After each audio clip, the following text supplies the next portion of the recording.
Thank you, Ola. And before I begin, I'd like to acknowledge the lands on which, the traditional owners of the lands on which QUT now stands, and we pay our respects to the elders past, present, and emerging. We acknowledge and pay respects to the ongoing laws, customs, and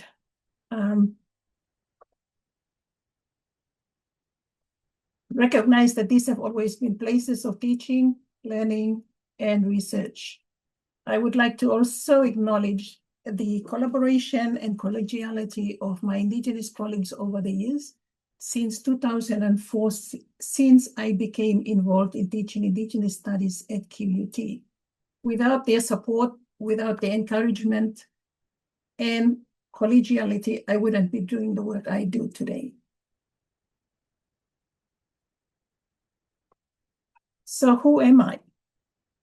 I'm from Manus Island in Papua New Guinea. I grew up on that small island, so my worldview is very much kind of directed, formed by that little place.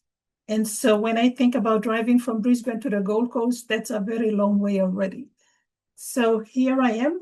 I've been at QUT for a few years now, and it's been a great pleasure working with Indigenous colleagues, as well as my other colleagues who've introduced me to different ways of seeing the world.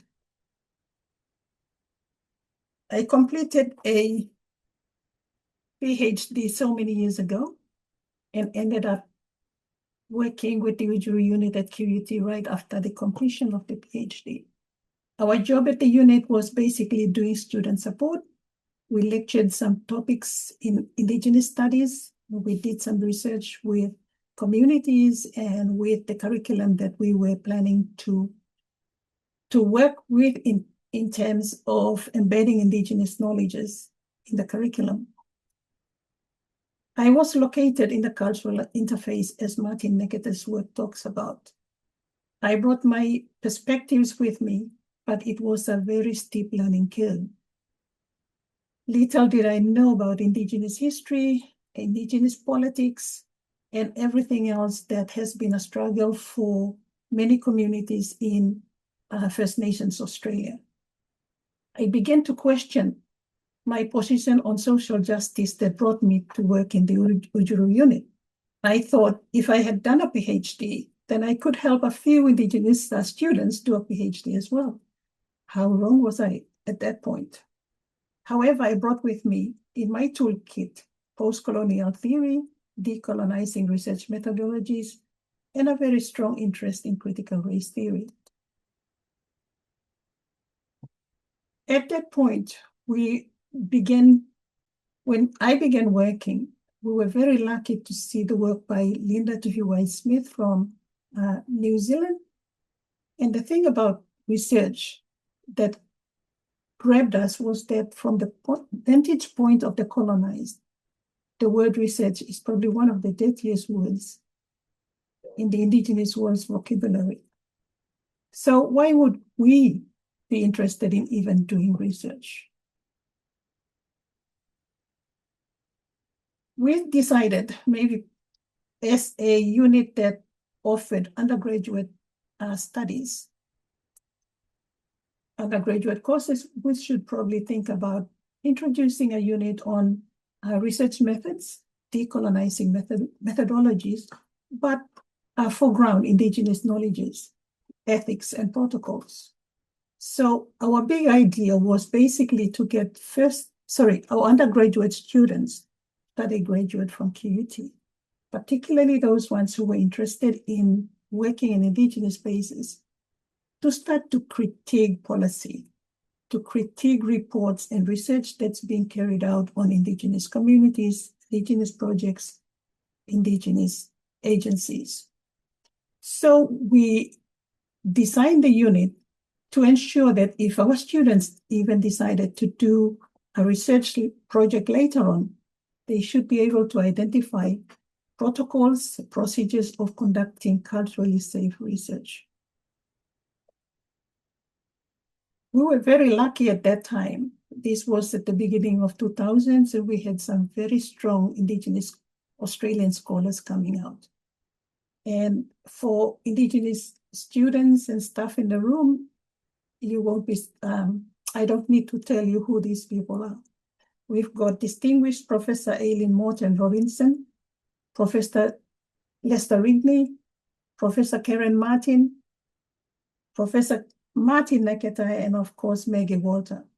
Now, these academics, these scholars, are based in universities around Australia, and their works are easily accessible for all of us who are interested in conducting research, understanding Australia's history from an Indigenous perspective, as well as doing our own research and supervising Indigenous HDR students. We also consulted, and I think I'm missing somebody. I don't need to see myself. Yes, First Nations scholars from around the world, and of course, Linda Tuhiwai-Smith, whose work was very much valuable for us. We also consulted Sean Wilson's work from Canada, and of course, Polly Walker, who was based here at UQ at that time. I don't need to speak to their works because we need a lecture on each one. In terms of research ethics and protocols, the application of the guidance by the National Health and Medical Research Council was very useful for us because it had a specific section on conducting research with Aboriginal and Torres Strait Islander peoples. We looked and worked through the core values that the guidelines was able to share with us. They did updated the document several times. And of course, spirit and integrity, cultural continuity, reciprocity, respect, and responsibility has been kind of key themes throughout the presentations today. And of course, we have the IHC's guidelines that was launched in 2020. My background was in education, so educational research was what I was very familiar with. What happened was educational research at that time was basically traditional.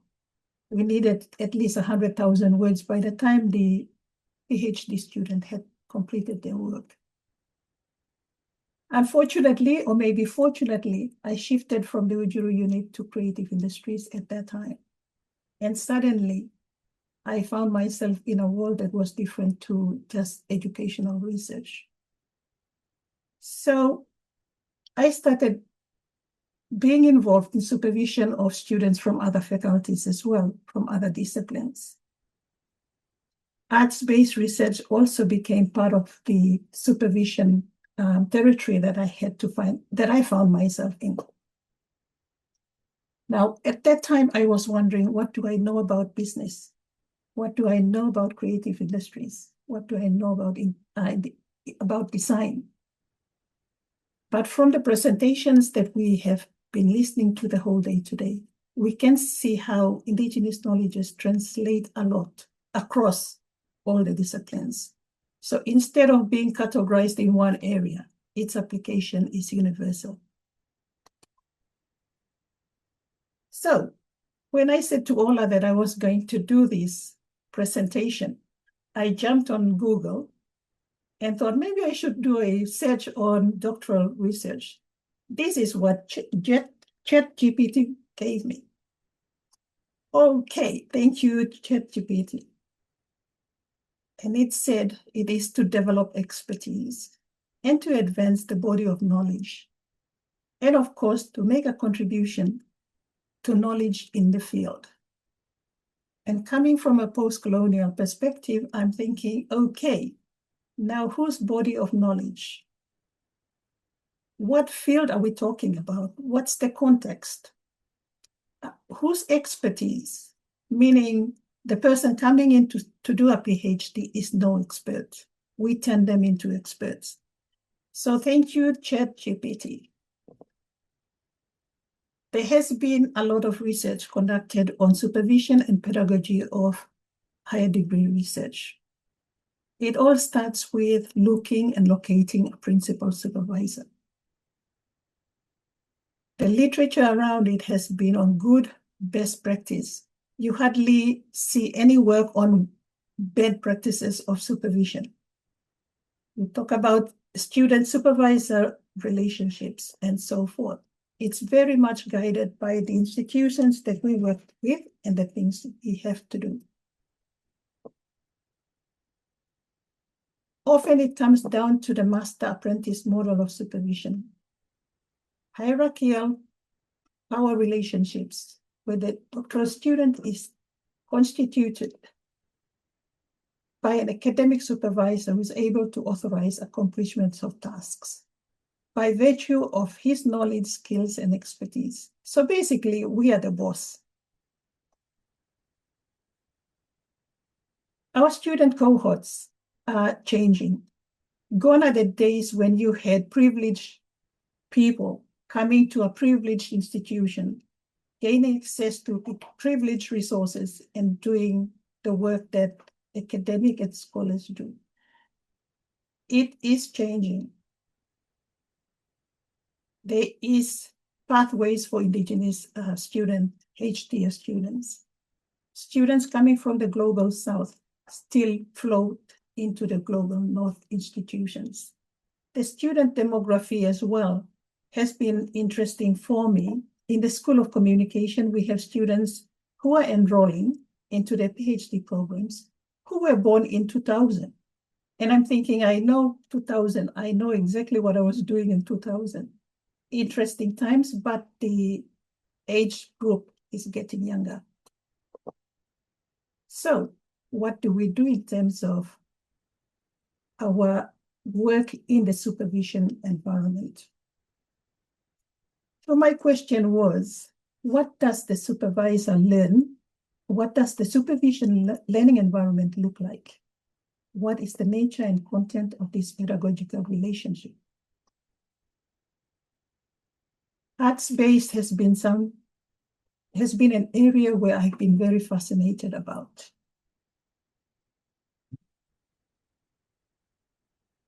And I think about it specifically in terms of how it shifts power imbalance, how arts-based then appeal to research participants, because it's not that one-way kind of, here's my question, here's my survey, and I'd like your responses. It creates a safe space for discussions of sensitive issues and so forth. So in a way, I began to see the value of arts and how it related to Indigenous research. And Indigenous in small letters, meaning inclusive of global Indigenous communities as well. That it allows us to conduct research by not necessarily depending on Western methods. So for marginalized groups, for Indigenous groups, for people who are located in places that are not easily accessible. So I started thinking about how this happened, and particularly drawing on the work of 3 PhD graduates. And so the 3 students that graduates that I'm talking, whose work I'm talking about now, did their research in the Pacific region and Australia.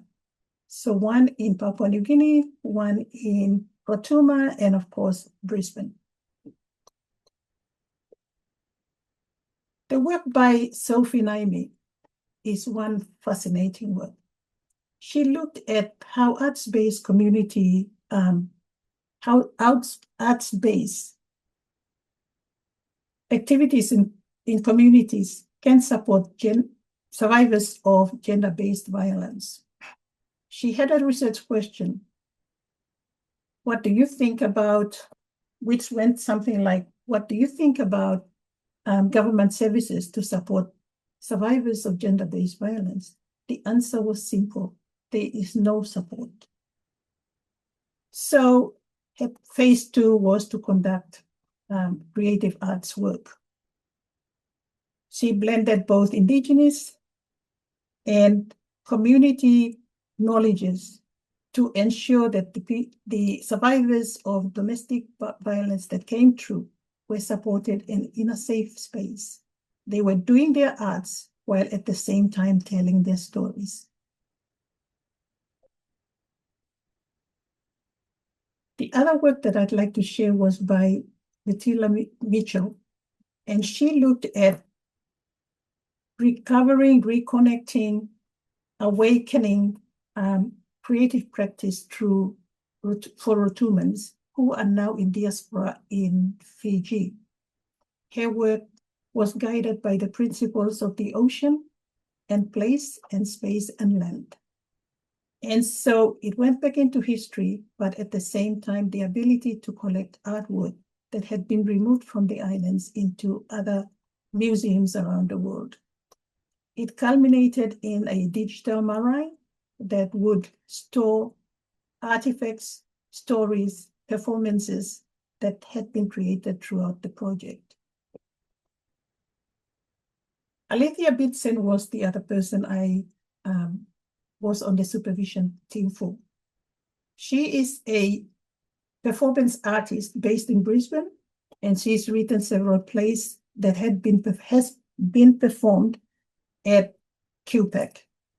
So she is into creating works with community consulted, community endorsed, to make sure that the stories that's coming out through theaters are stories by Indigenous peoples that will also engage in resistance to colonial representations of Indigenous Australia. What I learned a lot from these 3 students. I'm not going to read what I've learned, but it got me to look at research differently.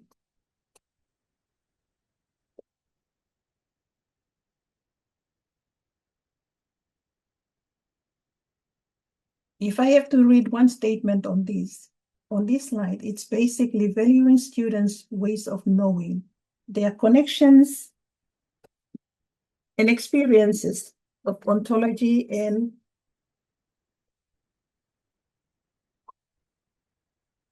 their ontological experiences that they bring with them to the university spaces. What I found from these students were that they were not there to just learn, they were driven by their own context. And so therefore, in that case, while they were prepared to listen to and read widely as possible what's happening around the world, the grand theories that they needed to know in order to frame their projects, it was driven mainly from the issues that they came with from their own context. So in conclusion, my question is, what defines our expertise when supervising research students from Indigenous and Global South context? What do supervisors generally learn, apart from thesis completion and possibly publications from their research students? And doctoral studies are transformative experiences for supervisees. What about the supervisors? What do we learn from that experience of engagement over 3 or 4 years with students? What I'm thinking about is that we need to flip the script for starters. Our business as usual, university requirements, milestones, publications, conclusions, etc. We think about the words we use all the time in graduate research: epistemology, ontology, axiology, and methodology and methods. The value of arts in Indigenous ontologies. How do they represent their own systems of knowing, systems of being, without words on a paper?